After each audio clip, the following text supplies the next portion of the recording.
한 부부가 있었습니다. 아내는 북삼 초대교회를 열심히 다니는 분이었지만 남편은 그런 아내가 죽도록 미운 무신론자였습니다. 어느 날 이 아내가 목사님에게 상담을 요청했습니다. 목사님, 너무 무서워요. 내가 계속 교회에 나가면 남편이 나를 죽이겠답니다. 어떻게 해요? 다급한 심정으로 이 아내는 그 두려운 마음을 목사님에게 호소했습니다. 그러자 목사님이 이렇게 대답합니다. 아, 집사님 그렇군요. 어떻게 해요? 참 안 됐습니다. 내가 기도하겠습니다. 믿으시죠? 하나님께서 지켜주실 줄로 믿으시죠? 하나님께서 지켜주실 테니까 걱정하지 마시고 돌아가십시오. 이 다음 주에 이 아내는 북삼초대교회에 나왔을까요? 못 나왔을까요? 나왔어요? 못 나왔어요? 왜요? 죽었어? 나왔습니까? 못 나왔습니까? 모르겠어요. 믿음이 없으시네. 나왔어요? 공허한 외침만 하시는 건가? 놀랍게도 그 다음 주에 이 아내가 교회를 나왔습니다. 아멘. 교회에 나와서 목사님에게 이렇게 말을 합니다. 목사님, 아직까지는 무사합니다. 그러자 목사님이 말한 거예요. 그거 보세요. 내가 기도하니까 믿으면 된다고 하지 않았습니까? 하나님께서 지켜주신다고 했죠? 자, 그러면 이제 됐잖아요. 근데 무슨 일입니까? 목사님, 그래도 저를 죽인다고 해도 제가 교회를 간다고 하니까 남편이 다른 말을 하는 거예요. 뭐라고 그럽니까? 남편이 이렇게 이야기하는 거예요. 당신을 죽이겠다고 협박까지 했는데도 야, 교회 가는 진짜 당신 대단하다. 그러니 이제 당신이 계속 교회를 가면 내가 목사를 죽이겠다. 그랬던 거예요. 자, 그러자 그 말을 들은 목사님이 이렇게 대답을 합니다. 그래요, 집사님. 저기 구미에 가면 일상의 교회라고 있는데 이제 다음 주부터는 거기로 가세요. 북삼초대교회는 오지 마세요.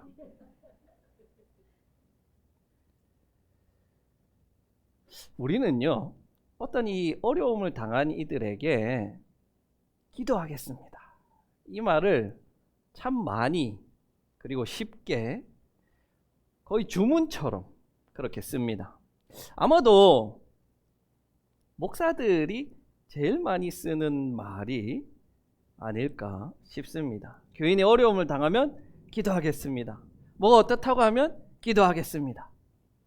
사실 어떤 때는요, 정말 그런 어려운 심정, 어려운 상황을 들으면 뭐라도 해주고 싶지만 내가 아무것도 해줄 수 없는 상황에서 뭐 해줄 수 있는 말이라고는 정말 기도하겠습니다 라는 그런 표현밖에 할 수 없을 때가 있기는 합니다만은 거의 모든 질문과 어려움에 이 기도하겠습니다 라는 이 대답이, 이 표현이 듣는 사람 입장에서는 어떻게 들릴지 참 궁금합니다. 일전에 제가 이런 이야기를 어머니인 박 권사님한테 이야기한 적이 있어요.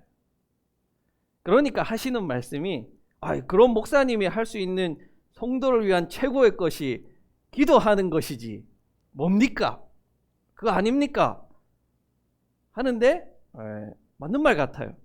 뭐 목사가 돈이 있습니까? 돈이 많아가지고 다 도와주고 힘이 있어가지고 도와주고 그러면 좋지만 사실 우리가 기도하는 게 최고의 도움인 것 같습니다. 그러나 기도만 한다면, 그리고 기도하겠다는 그 말이 참 공허한 주문과도 같은 외침이라면 그 말은 좀 문제가 있는 것 아니겠습니까? 남발하는 기도하겠다는 말이 정말 기도해서 하나님께서 역사하시는, 하나님께서 이 상황을 바꾸시겠다는 그 믿음의 표현입니까? 아니면 정말 별다른 할 말이 없어가지고 그냥 남발하는 그런 말에 불과합니까? 사실 부끄럽지만 저의 경우에서는 기도해서 상황이 정말 극적으로 바뀔 겁니다 라는 그런 표현보다는, 믿음의 표현이라기보다는 그런 순간에 그저 습관적으로 내뱉는 말일 경우가 많다고 고백할 수밖에 없습니다. 그러면서 한번 곰곰이 생각해 봤습니다. 그러면 왜 우리는 그렇게 기도하겠습니다 라는 말만 하고 끝일까? 왜 나는 그렇게 했을까? 내 안에 무엇이 부족했을까 생각해 보니까요, 아마도 그것은 그 사람을 정말로 사랑하고 위하고 관심을 가지는 그 마음이 부족해서 그런 것이 아닐까. 내 안에는 참 사랑이라는 것이 부족하다라는 생각을 해 봅니다. 야고보 사도가 쓴 이 야고보 사도가 쓴 이유가 있습니다. 그것은 야고보 사도는 참된 믿음이 무엇인가에 대해서 이야기하고 싶었습니다. 우리가 쉽게 이야기하는 것처럼 말 그대로 믿기만 하면 만사형통, 믿으면 다 된다, 믿기만 하면 기도가 이루어지는 것인가, 아니면 그 믿음의 진정성을 위한 행위가 동반이 되어야 하는가, 이 믿음의 근본이 되는 질문에 대해서 야고보 사도는 대답하고 있습니다. 그 대답에 한 가지 예화를 들려줍니다. 교회에 어떤 사람이 있었던 거예요. 그런데 이 사람은 몹시도 가난해가지고 계절에 맞지 않은 옷을 입고 오는 거예요. 그날 먹을 쌀조차 없는 사람인 거예요. 그 사람이 목사님에게 와서 상담을 합니다. 목사님, 제가 허리를 다쳐가지고 일을 하지 못하고 있습니다. 그래서 너무나 가난해가지고 수급자 신청을 했는데 연락도 되지 않는 형제가 있다고 수급자 신청도 안 돼요. 참 배고프고 춥습니다. 그러자 목사님이 이렇게 대답하는 거예요. 그렇군요. 참 안 됐습니다. 하나님께서 복 주셔서 평안하기를 기도하겠습니다. 그렇게 하나님이 복 주시면 따뜻하게 입을 수 있고 배부르게 먹을 수 있을 겁니다. 축복합니다. 그렇게 말했다는 거예요. 그렇게 말만 하고 쌀 한 톨도 주지 않고 옷 하나도 주지 않으면서 그런 축복이, 그런 기도가 무슨 소용이 있으며 그게 진짜 믿음이냐고 묻고 있는 거예요. 그렇게 쌀 한 톨도 주지 않으면서 하는 그 축복과 기도는 진짜 믿음이 아니라 어떤 믿음이냐라고 이야기하냐면 죽은 믿음이래요. 여기서 죽은은 시체라는 말이에요. 시체. 생명력이 없는 믿음이라는 말입니다. 믿음이 시체다. 죽은 믿음이라는 것은 무엇을 말하는 것이냐면 결국 믿음이라는 것은 무엇과 연결되냐면요, 구원과 연결되는 거예요. 믿음은 구원입니다. 우리가 하나님을 믿는 것은 하나님께서 우리의 죄를 사하시고 우리를 죽음으로부터 구원하실 것을 믿고 그렇게 하실 것입니다. 이게 믿음이에요. 그래서 믿음은 구원입니다. 살아있는 믿음은 무엇을 가져다 주느냐? 구원을 가져다 주지만 죽은 믿음은 구원을 가져다 줄 수 없는 거예요. 자, 그렇다면 만약에 우리가 죽은 믿음의 소유자라면 우리가 하는 이 모든 행위들, 예배드리고 기도하고 찬양하고 헌금하는 이것이 무슨 소용이 있느냐는 말이에요. 무엇에? 구원에. 이 모든 것이 구원과 아무 상관이 없다는 말이에요.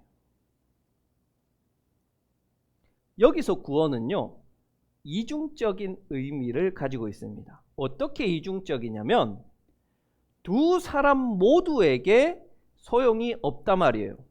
도움을 요청하는 사람에게도 소용이 없고, 그것을 듣고 믿음의 말을 내뱉는 사람에게도 구원이 소용이 없다는 말이에요. 도움을 요청하는 사람에게 쌀 한 톨도 주지 않으면서 축복하는 것이 그 도움을 요청하는 사람에게 구원이 될 수 없다는 말이에요. 또 한 사람, 그렇게 말하는 사람도 구원에 이룰 수가 없다는 말이에요. 결국 행함이 따르지 않는 믿음이라는 것은 아무도 구원할 수 없어요. 아무도. 도움을 필요로 하는 사람도 구원할 수 없고, 믿음이 있다고 믿음의 말을 하는 사람도 구원할 수 없다. 그래서 그 믿음은 시체이고 가짜이고 죽은 것이라고 야고보 사도는 단호하게 말합니다. 무엇이 문제일까요? 이 예화 속에 나오는 이 죽은 믿음의 소유자에게 도대체 무엇이 문제이기에 우리가 그냥 스쳐보면 참 좋은 말, 좋은 표현 같지만 어떤 것이 문제가 되느냐? 두 가지의 문제점을 발견하게 됩니다. 자, 첫 번째는 잘못된 믿음을 상대방에게 강요하고 있다는 것이 잘못되어 있습니다. 자, 정말 가난하여서 쌀 한 톨도 없는 이가 요청을 했을 때, 도와달라고 요청했을 때 이 죽은 믿음의 사람의 대답이 이렇습니다. 16절이에요. 평안히 가서 몸을 따뜻하게 하고 배부르게 먹으십시오. 여러분, 이 대답이 이해가 되십니까? 이해가 돼요? 저는 이게 잘 이해가 안 되는 거예요. 아무리 오늘날과 이 시대와 문화가 다르다고 해도 없어서 도움을 요청하는 사람에게 평안히 가십시오, 배부르게 먹으십시오, 따뜻하게 지내십시오, 이렇게 대답하는 것은 믿음이 있고 없고를 떠나서 도대체 왜 이 사람이 이런 대답을 했을까 하는 의문을 자아내는 대답입니다. 이것은요, 뉘앙스의 차이예요. 뉘앙스. 이 사람이 하는 말은 어이없는 대답이 아니라요, 일종의 기도이거나 축복문이에요. 축복문이에요. 그러니까 이렇게 대답하는 거예요. 하나님께서 복 주셔서 평안하게 하실 거니까 걱정하지 말고 돌아가십시오. 하나님께서 주실 것이니까 이제 따뜻하게 입고 배부르게 드십시오. 그것을 믿으면 됩니다. 믿으면 됩니다. 이런 뉘앙스인 거예요. 이제 좀 이해가 되세요? 여러분, 그런데 이렇게 말하는 자들의 문제가 뭐냐면, 그런 말을 들은 상대방을 믿음 없는 사람으로 만든다는 거예요. 그렇게 쉽게 말을 내뱉고 나면 이 사람이 집으로 돌아갔어요. 나는 하나님께서 주실 것을 믿어, 따뜻하게 하실 것을 믿어.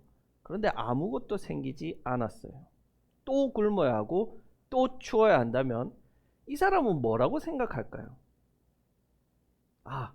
내가 믿음이 없어서 그렇다, 내가 믿음이 부족해서 그렇다, 그렇게 생각하지 않겠습니까? 이것이 지금까지 한국교회가 저지러온 잘못이라는 거예요. 믿어라, 믿으면 된다. 그래도 안 되면 왜? 네 믿음이 부족하기 때문이다. 네가 의심했기 때문이다. 우리가 봤잖아요. 야고보서 1장 6절. 조금 더 의심하지 말고 믿고 구해야 합니다. 그러나 우리는 야고보서의 이 1장의 말씀을 통해서 하나님께서 주시겠다고 하신 것이 하나님의 지혜를 주신다라는 것, 그것이지 갑자기 하늘에서 쌀이 우수수 떨어지고 땅에서 만나가 솟아나는 것이 아니라는 것을 알고 있습니다. 그러면서도 상대방에게 그런 어이없는 죽은 믿음을 강요한다면 그것은 자신만 죽은 믿음의 소유자가 아니라 상대방도 죽은 믿음을 가지게 만든다는 거예요. 죽은 믿음은 아무도 구원할 수 없는 거예요. 죽은 믿음을 가진 사람도, 구원의 손길이 필요한 사람도 누구도 구원할 수 없습니다. 그래서 예수님께서는 그런 죽은 믿음을 가지고 있는 사람들에 대해서 비유로 설명을 하신 적이 있는데요. 여러분 잘 아실 거예요. 선한 사마리아인의 비유. 어떤 사람이 예루살렘에서 여리고로 내려가던 중에 강도를 만나서 무참히 두드려 맞고 길거리에 내던져져서 죽어가고 있을 때 레위인과 제사장이 그 길을 가다가 이 사람을 보게 됩니다. 여러분, 예루살렘에서 여리고로 제사장과 레위인이 내려간다는 말은 예루살렘에서 뭐 하고 내려가는 길일까요? 예배와 제사를 집례하고 자기의 집이 있는 여리고로 내려가는 길이라는 말이에요. 예배와 제사를 드리고 가는 사람이라는 말이에요. 제사 잘 지냈어요.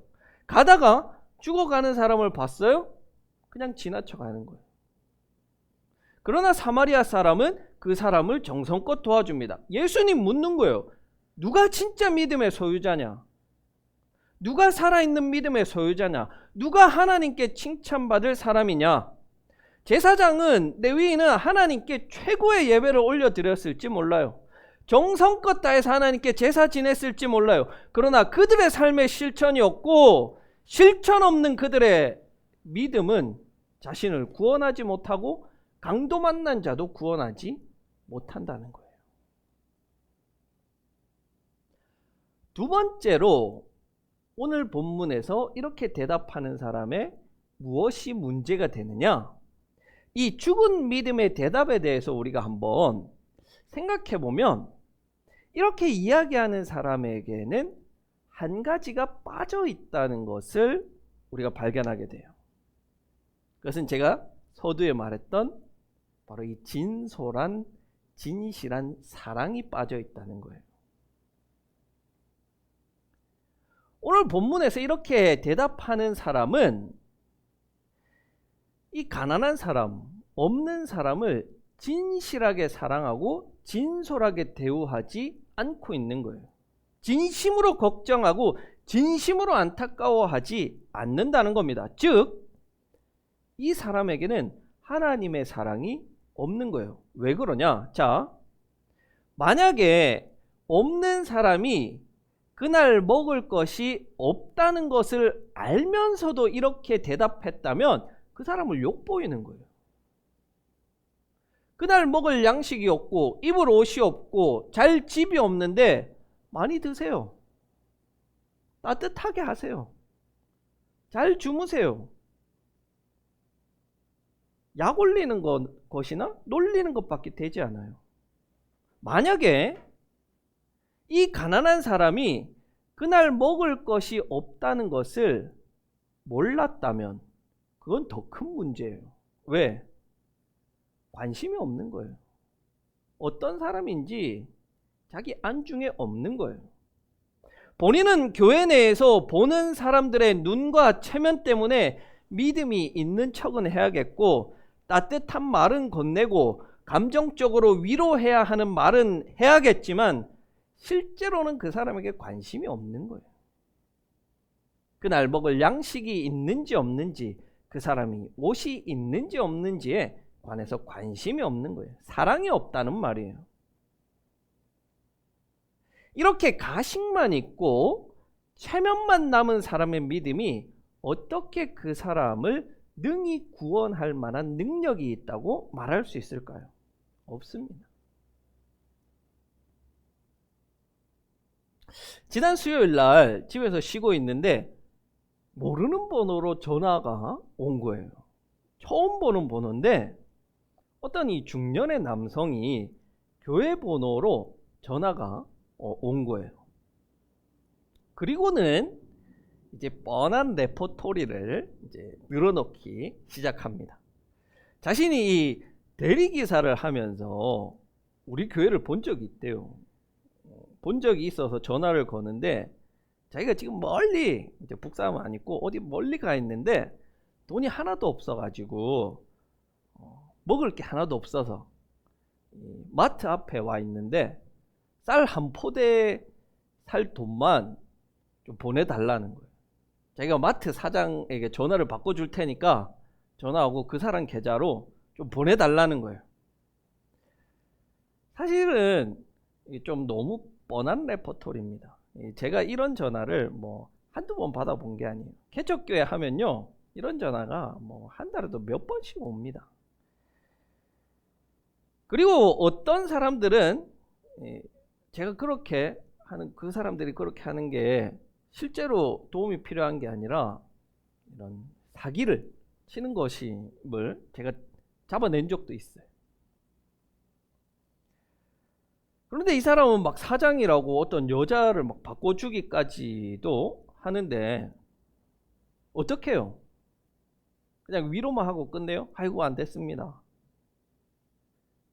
배부르게 먹으십시오. 평안하십시오. 주님께서 축복하실 겁니다.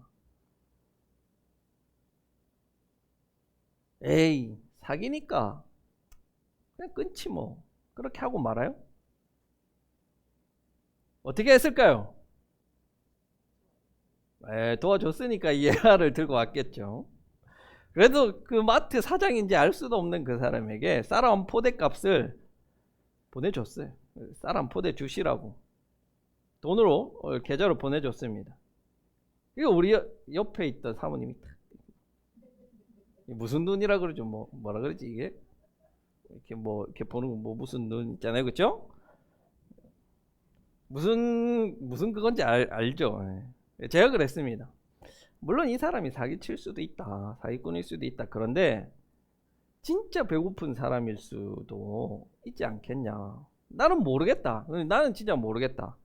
그러나 나는 돕는다. 왜? 그게 그 사람은 사기일지 몰라도 나는 정말 가난하고 쌀 한 톨 없는 사람을 도와준 것이기 때문에 그거는 하나님께서 보시지 않냐.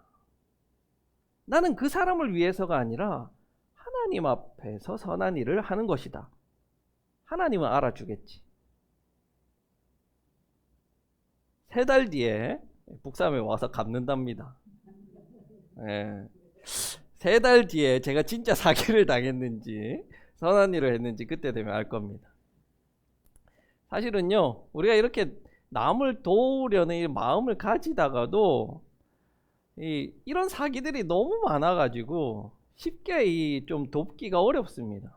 어디 뉴스에 보면 아동단체에 기부한 돈의 90%를 회장이 다 써버렸대요.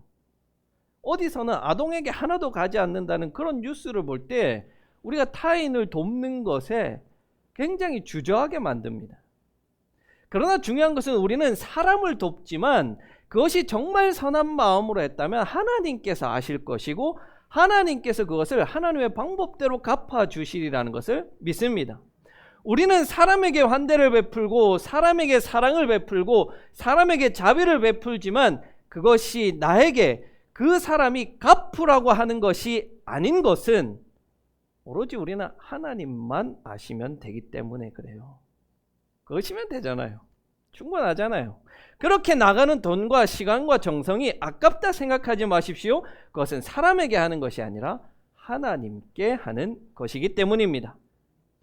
그런 두려움이 있다고 하더라도 우리는 이웃을 사랑하는 것을 멈출 수 없습니다. 그것이 우리의 믿음이 참되고 바르다는 것을 증명하는 것이기 때문입니다. 결코 행동이 없는, 실천이 없는 말만 하는 믿음이 바르고 건강할 수 없습니다. 그래서 오늘 우리는 우리의 믿음을 증명하기 위해서 꿈이 일상의 교회로 갑니다. 일상의 교회 교인들이 들으면 죄송하지만 어려움을 당했습니다. 지금 상황은 마치 이 야고보서에 나오는 것처럼 쌀 한 톨 없고 옷 하나 없는 상황이 된 거예요. 교회를 개척하시고 목사님이 열심히 사역하셨는데 이웃 교회가 시기해가지고 지금 예배당을 예쁘게 잘 꾸미셨는데 이거 이제 포기하고 다른 데로 이사 갈 수밖에 없는 그런 상황이에요. 교인이 많고 돈이 많으면 뭐 그것이 무슨 어려움이겠습니까마는 개척교회 형편을 우리가 누구보다 잘 알고 있습니다. 그래서 지난주에 좀 이사를 해야겠는데 목사님 트럭 좀 빌려서 쓰자고 저한테 전화를 주신 거예요. 사실 트럭은 제게 아닌데 그렇죠? 트럭은 한 집사님 건데.